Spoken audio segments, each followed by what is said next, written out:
Welcome to Discover Agriculture, where we explore sustainable and eco-friendly solutions for your home and garden. Today, we're diving into vermicomposting, a natural, efficient way to recycle kitchen waste into nutrient-rich compost using worms.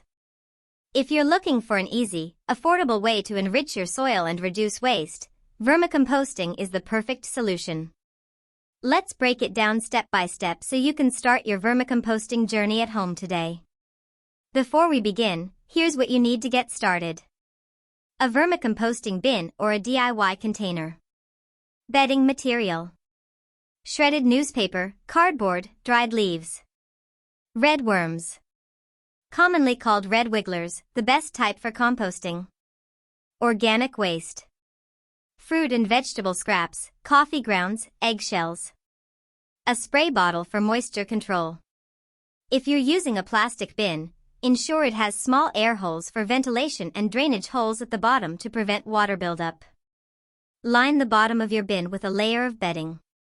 This can be shredded newspaper or cardboard, and it should be moistened slightly. Add a handful of soil to introduce beneficial microbes that will assist in breaking down the organic material. Add the red worms to the bedding. A pound of red worms can handle about half a pound of food waste per day. Give them a few hours to settle in before adding food scraps. Once the worms are settled, you can start adding organic waste to the bin. Avoid meat, dairy, oily food, or citrus, as they can harm the worms. Chop the food scraps into small pieces to speed up decomposition.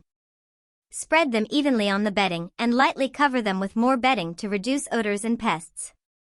Keep the bedding moist, but not soggy. Use a spray bottle to maintain the right level of moisture.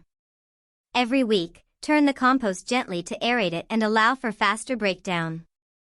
Depending on your climate, keep the bin in a cool, shaded spot, temperature between 13 degrees Celsius and 25 degrees Celsius. After 2 to 3 months, the bedding and food waste will break down into a dark, rich compost called worm castings. This is your nutrient-packed fertilizer. To harvest, push the vermicompost to one side of the bin and place fresh bedding and food waste on the other. The worms will naturally migrate to the new area, allowing you to scoop out the compost without disturbing them. And there you have it. Vermicomposting is not only an environmentally friendly way to recycle your kitchen waste, but it also provides your plants with the best organic fertilizer nature has to offer. Whether you're a gardening enthusiast or just starting out, this method is a simple way to reduce waste and nourish your soil. Don't forget to subscribe to Discover Agriculture for more eco-friendly gardening tips and tricks. Happy composting!